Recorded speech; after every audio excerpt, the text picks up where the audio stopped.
AI 대격변 경고.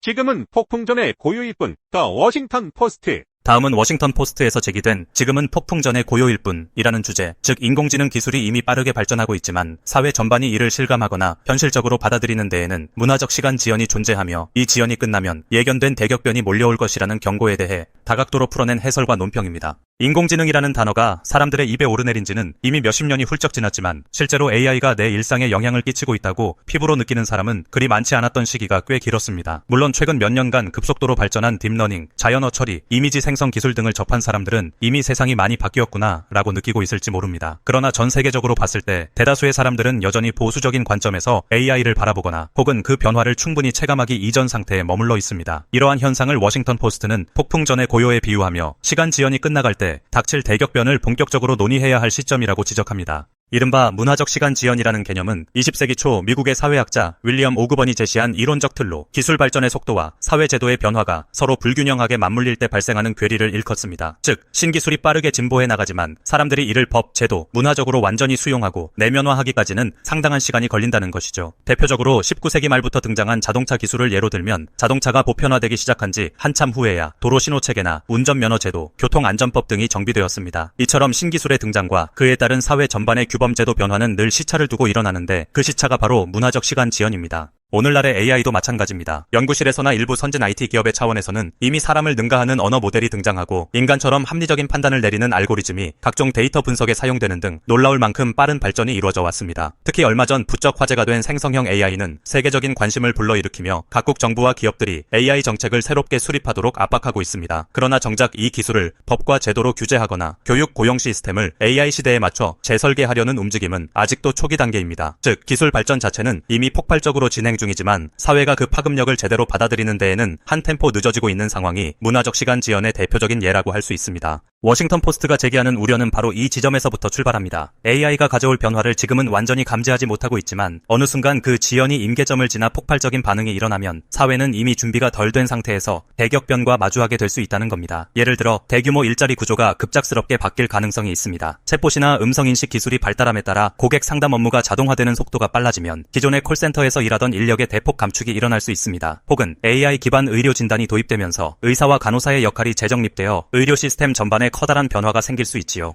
더 나아가 AI가 실시간으로 방대한 데이터를 처리하여 금융, 경제, 정치, 보안 등 다양한 영역에서 의사결정에 관여하기 시작하면 기존의 거버넌스 체계나 규제 방안이 그 변화를 충분히 따라가지 못할 가능성이 높습니다. 이미 빅데이터 시대에 국경 없는 사이버 공간에서 여러 국가들이 보안, 프라이버시, 세금 제도 등의 문제로 골머리를 앓고 있습니다. 그런데 여기에 대화형 AI가 의사결정의 상당 부분을 대체하거나 영향을 미치는 수준으로 발전한다면 법과 제도의 공백이 어떻게 문제로 이어질지 예측하기조차 어려울 수 있습니다. 워싱턴 포스트는 이러한 시나리오를 폭풍 전의 고요라는 표현으로 요약합니다. 지금은 아직 대다수 대중이 AI 기술의 파급력을 일상 곳곳에서 생생히 체감하지 못하는 상태이기 때문에 어느 정도의 고요함이 유지됩니다. 그러나 기술의 특성상 그리고 디지털 생태계가 가진 전염성, 확장성 특성상 한계점에 다다르는 순간 무서운 속도로 변화가 한꺼번에 몰아치게 될 것이라는 진단입니다. 이때 중요한 것은 각국 정부와 기업, 시민사회가 이 고요함을 기회의 장으로 삼아 미리 대비책을 마련해야 한다는 점입니다. 예컨대 AI의 윤리적 프레임워크 정비, 데이터 프라이버시와 보안 관련 제도 강화, 빠르게 변화하는 산업 현장에 적합한 노동 정책 마련, 미래 세대를 위한 교육 커리큘럼 개선 등이 모두 폭풍 전 기간에 추진되어야 할 중요한 과제입니다. 한편 이러한 문화적 시간 지연은 한편으로는 불가피한 측면도 있습니다. 기술은 늘 새로운 것이기에 초기에 적지 않은 거부감을 유발하거나 반대로 흥미 위주로만 소비되는 등 다양한 혼란이 발생합니다. 혁신에 앞장서는 집단과 그렇지 않은 집단이 동시에 공존하는 상황에서 제도권이 어느 타이밍에 어떤 수위를 적용할지 결정하는 일은 복잡한 정치, 경제적 이해관계를 수반합니다. 역사적으로도 증기기관이 처음 등장했을 때부터 인터넷 시대로 접어들기까지 항상 기술 vs 사회 제도 간에 일정한 간극이 존재해왔습니다. 문제는 이 간극이 지나치게 커지면 그 충격이 고스란히 대중의 삶으로 전이된다는 사실입니다. AI가 불러올 대격변의 방향성과 규모에 대해서는 학자들 사이에서도 이견이 있습니다. 어떤 이들은 AI가 대량 실업과 심각한 사회적 불평등을 유발할 것이라고 우려하는 반면 또 다른 이들은 궁극적으로 노동의 질이 높아지고 창의력과 협업을 중시하는 새로운 산업 분야가 탄생할 것이라는 낙관론을 펴기도 합니다. 실제로 AI가 단순 반복 업무나 위험한 직무를 대신 수행하여 사람들은 더 창의적이고 인간적인 일을 할 수 있게 될 것이라는 기대도 있습니다. 그러나 낙관론이든 비관론이든 공통된 전제는 AI가 가져올 변화가 결코 미미하지 않을 것이라는 점, 그리고 그 영향을 사회 전체가 피해갈 수 없다는 점입니다. 워싱턴 포스트가 제기한 폭풍 전의 고요라는 비유는 바로 이런 맥락에서 함축적인 메시지를 담고 있습니다. AI 관련 기술은 이미 일정 수준을 넘어섰고 이를 활용한 서비스나 산업 전개는 점차 가속화되리라는 점이 자명합니다. 하지만 사회적, 문화적, 법적 수용이 아직 완비되지 않았기에 수면 아래에서 거대한 물결이 일고 있는 상태와 같습니다. 언젠가 이 물결이 수면 위로 솟구쳐 오를 때 우리가 맞닥뜨릴 파도의 높이는 현재 상상하는 것보다 훨씬 클 수 있습니다.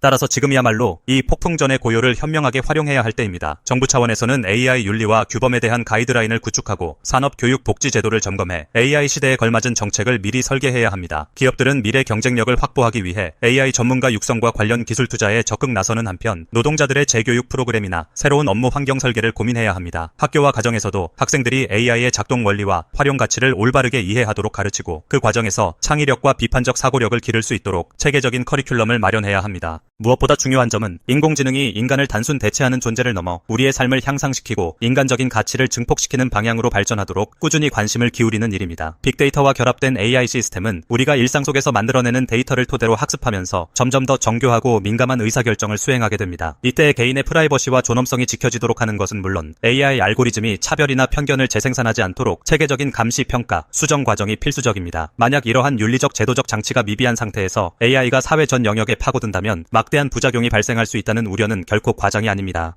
결국 지금은 폭풍 전의 고요일 뿐이라는 경고는 AI가 가져올 혁신이 지닌 잠재력만큼이나 위험성도 크며 이 사이에서 우리는 적절한 균형점을 찾아야 한다는 메시지입니다. 문화적 시간 지연의 개념이 알려주듯 기술 발전의 속도는 앞으로 더 빨라질 가능성이 높습니다. 하지만 사회와 문화가 이를 따라잡지 못하면 혁신이 가져다주는 이점마저도 거대한 혼란 속에 묻혀버릴 수 있습니다. 따라서 현재 사회가 느끼는 고요는 일종의 준비할 수 있는 유예 기간이며 이 기간을 어떠한 판단과 결정으로 채우느냐에 따라 미래의 모습이 달라질 것입니다. 인간은 역사상 수많은 기술 변혁의 파고를 넘어왔습니다. 증기기관, 전기, 컴퓨터, 인터넷까지 모든 혁신이 처음에는 의심과 두려움을 받았지만 결국 새로운 세상을 열어왔습니다. AI 역시 마찬가지 수순을 밟되 그 속도가 과거 그 어떤 기술 혁신보다 훨씬 빠르다는 점이 우리에게 주어진 도전이자 기회입니다. 기술적 폭풍은 이미 도래했거나 곧 닥쳐올 것이며 그 파급력이 제대로 표면화되기 전까지의 고요는 우리에게 전략적 준비를 할 수 있는 시간이 됩니다. 워싱턴 포스트의 지적처럼 이러한 고요함에 안주하기보다 이를 자각하고 행동에 나서는 지혜가 우리의 미래를 좌우할 것입니다.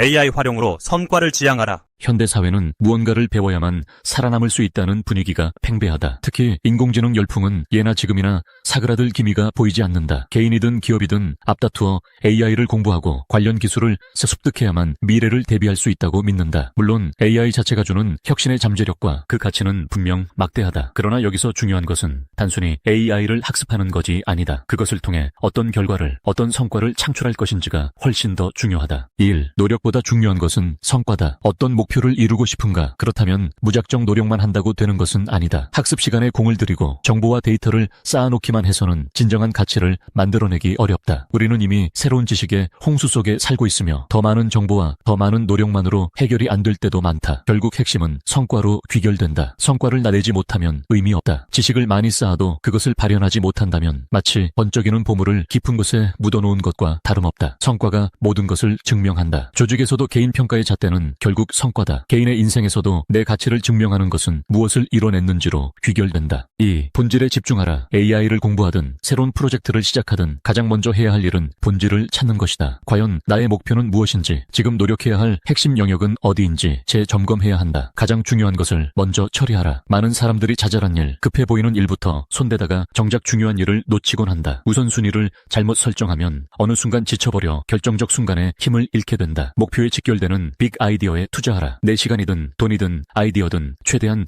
효과적으로 쓰여야 한다. 특히 AI가 접목될 영역이 비즈니스의 성패에 직결된다면 아낌없이 투자할 필요가 있다. 3. I를 두 번째 뇌 또는 뇌 증폭기로 활용하라. AI 학습 자체가 나쁜 것은 아니다. 다만 우리는 AI를 단순히 수동적 도구로 바라봐서는 안 된다. 오늘날의 AI는 개인과 조직이 가진 역량을 증폭할 수 있는 협업 파트너가 될 수 있다. 데이터 분석의 자동화. 과거에는 많은 시간이 걸리던 데이터 분석이 AI 덕분에 단기간에 이루어지고 그 결과에서 통찰을 얻어 빠르게 의사결정을 내릴 수 있다. 창의력 증폭. AI는 기존에 생각하지 못한 관점을 제시하거나 새로운 가능성을 탐색할 때 큰 도움을 준다. 인간의 직관과 AI와 결합하면 획기적인 아이디어가 샘솟을 수 있다. 업무 효율성 극대화, 단순 반복 업무나 초기 초안 작성, 정보 수집 등은 AI에 맡기고 인간은 가치가 높은 의사결정이나 문제 해결에 집중할 수 있다. 4. AI의 기능보다 II의 활용 목적에 집중하라. 기술은 도구일 뿐이다. 중요한 것은 왜 이 도구를 쓰는가, 어떤 가치를 창출하고 싶은가이다. 비즈니스 문제 해결, 매출 증대, 비용 절감, 고객 만족도 향상 등 명확한 목표가 있다면 거기에 AI를 적용해보자. 이때 구체적인 목표가 있을수록 AI의 활용도는 높아진다. 새로운 시장 창출, 기존에 없던 서비스나 제품을 AI로 만들어낼 수 있다. 예를 들어 고객 데이터 분석을 통해 새로운 니즈를 발견하거나 개인화 서비스를 통해 시장을 재편할 수 있다. 개인의 생산성 극대화, 기업뿐 아니라 개인도 AI로 업무 효율성을 높일 수 있다. 자동화 툴을 활용해 레포트를 작성하거나 프로젝트 일정 관리를 AI에게 맡기는 식으로 시간을 절약하고 성과를 극대화하자. 5. 위험과 실패 속에서도 큰 도약을 하라. 현대 사회는 성공한 소수와 실패한 다수로 나뉜다고 한다. 과연 이 차이는 어디서 오는 것일까? 사실 실패가 두려워서 아무것도 시도하지 않는다면 성장 자체가 불가능하다. 최고의 아이디어, 최고의 실행력을 동원하면 실패의 확률이 줄어든다. 설령 실패하더라도 그것이 의미 있는 학습으로 이어진다면 오히려 더 큰 도약의 발판이 될 수 있다. AI로 빠르게 시도하고 빠르게 실패하라. AI를 활용하면 다양한 아이디어의 실험이 훨씬 쉬워진다. 시장 반응 테스트, 가설 검증, 프로토타입 제작 등 실패하더라도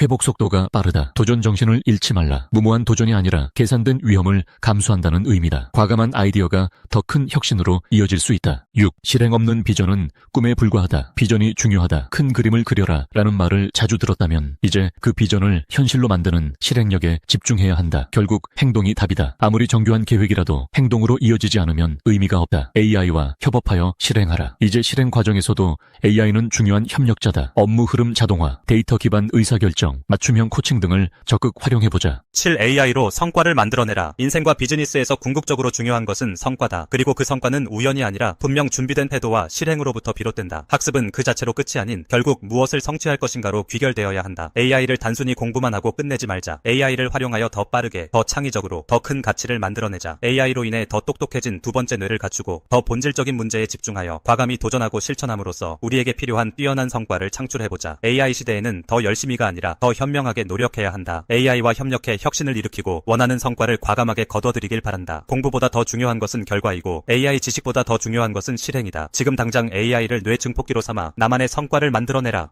인간과 AI의 공존법, 켄타우로스인가, 사이보그인가, 듀얼 브레인. 이 던진 질문, AI 시대에도 인간은 쓸모 있을까?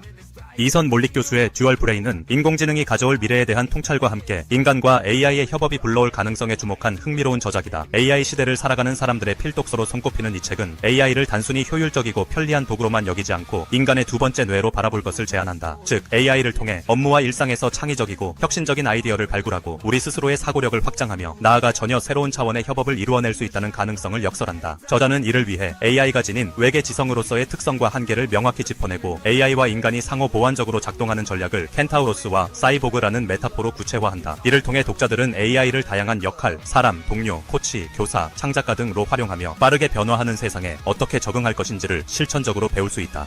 첫째로 책에서 제시하는 외계 지성이라는 개념이 흥미롭다. 저자는 AI를 외계 생명체가 보여주는 지능에 비유함으로써 우리가 상상하기 어려울 정도로 방대한 지식과 연산 능력을 지닌 존재임을 강조한다. AI가 언어 모델을 기반으로 방대한 텍스트 데이터를 학습하고 인간의 언어를 일정 수준 이상으로 이해하고 생성할 수 있게 되었다는 점은 이미 널리 알려져 있다. 그러나 이를 단순히 도구로 간주하는 것과 외계 지성이라는 별개의 존재로 간주하는 것 사이에는 큰 차이가 있다. 전자의 관점에서는 AI가 제공하는 정보와 분석 결과를 수동적으로 받아들이며 인간의 한계를 AI가 대체해 줄 수 있는 부분만 활용하는 데 머문다. 반면 후자의 관점에서는 AI가 전혀 다른 사고방식을 갖고 있다고 가정하기에 AI가 도출하는 결과물이나 관점에 대해 일종의 문화 충격을 느끼며 우리가 기존에 생각하지 못했던 문제 해결 방식을 발견할 수 있다. 이처럼 AI를 외계 지성으로 바라보면 인간이 스스로 가질 수 없던 창의적인 가능성을 더 적극적으로 탐색할 기회를 얻는다.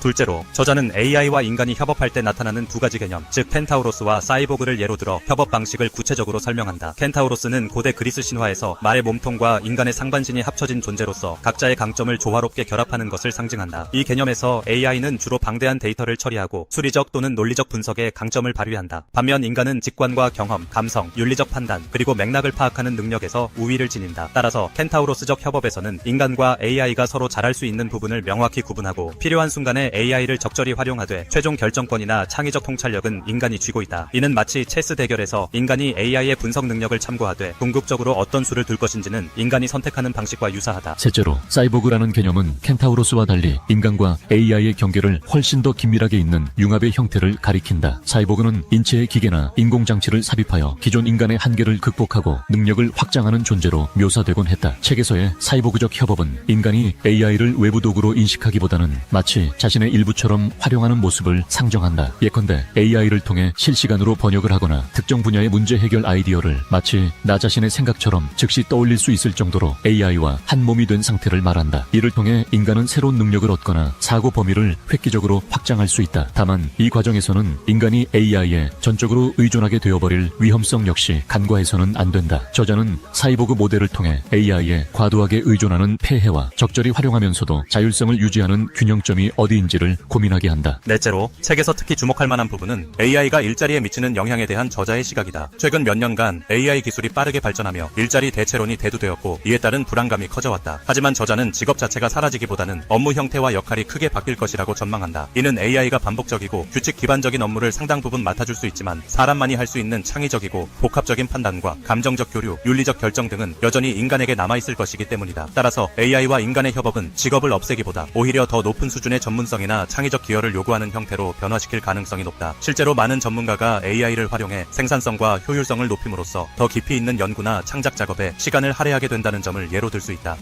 다섯째로, 저자는 AI가 어떻게 사람의 역할을 대신하거나 혹은 보완해줄 수 있는지를 구체적인 예시로 풀어낸다. 예를 들어 글쓰기 작업에서 AI가 미리 텍스트나 개요를 생성해주는 것은 작가나 연구자의 부담을 상당히 덜어줄 수 있다. 또한 교육 분야에서는 AI가 학습자의 수준과 취향에 맞춘 콘텐츠를 제공해 개별화 학습을 가능케 함으로써 교사는 보다 전문적이고 의미 있는 소통에 집중할 수 있게 된다. 더 나아가 창작 분야에서도 AI는 아이디어 스케치를 돕거나 미처 떠올리지 못한 이미지와 디자인 컨셉을 빠르게 제안해줄 수 있다. 이처럼 AI를 단순히 보조 역할에 머물게 하는 것이 아니라 두 번째 뇌로서 적극적으로 활용한다면 인간이 추구하고자 하는 가치와 목표에 한층 깊게 몰입할 수 있는 여섯째로, 저자는 이러한 AI 활용이 궁극적으로 인간에게 요구하는 역량이 무엇인지를 짚어준다. 바로 판단력, 비판적 사고, 그리고 윤리적 책임감이다. AI는 이미 학습된 데이터를 기반으로 매우 신속하고 방대한 분석을 수행하지만 그 결과가 어떤 맥락에서 유의미한지를 판단하고 잘못된 편향이 없는지 확인하며 최종 결정을 내리는 것은 여전히 인간의 몫이다.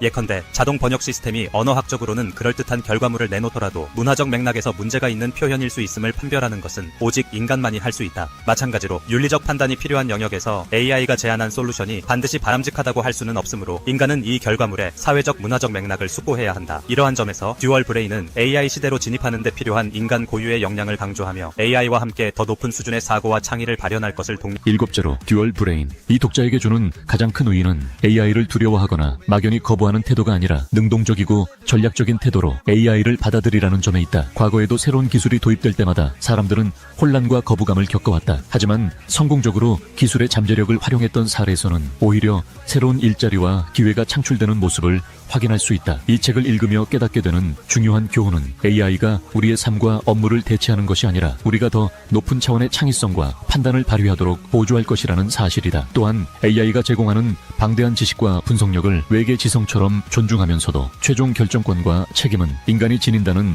균형 잡힌 관점을 유지해야 한다는 점이 강조된다. 끝으로 듀얼 브레인을 통해 독자들은 AI 시대에 필요한 사고방식을 새롭게 정립할 수 있다. AI를 단순히 도구로 여기는 것이 아니라 두 번째 뇌 또는 외계 지성으로 존중하고 이를 통해 새로운 가능성과 창의력을 끌어낼 수 있다는 사실은 매우 고무적이다. 저자가 제시하는 켄타우로스적 협업과 사이보그적 융합 모델 그리고 직업의 미래에 대한 전망은 우리에게 AI와 어떻게 공존하고 발전해 나갈 것인가 라는 중요한 화두를 던진다. AI가 발전함에 따라 나타날 수 있는 위험과 한계 역시 분명히 지적하고 있지만 그럼에도 불구하고 AI가 가져다 줄 수 있는 긍정적 잠재력, 예컨대 개인의 학습과 생산성, 창의적 발상, 더 나은 의사결정은 무궁무진하다. 결국 이 모든 가능성은 우리가 어떻게 AI를 대하고 활용하느냐에 달려있다. AI 시대를 맞이하는 길목에서 듀얼 브레인은 명확한 통찰과 더불어 실천적인 조언을 아낌없이 담아냈다. 독자들은 이 책을 통해 AI를 적당히 피하거나 부정하는 대신 주체적으로 받아들이고 활용함으로써 자기 발전과 사회적 기여를 동시에 달성할 수 있는 지혜를 얻게 될 것이다. 기존 업무 과정을 효율적으로 바꾸거나 새로운 관점으로 문제를 바라보고 해결법을 찾으며 궁극적으로는 인간 본연의 창의성과 AI의 계산 능력이 결합한 하이브리드 지성에 다가가는 길을 열어주는 것이다. 이것이야말로 듀얼 브레인의 가장 핵심적인 메시지 메시지이자 저자가 독자들에게 전하고자 하는 미래의 청사진이라고 할 수 있다.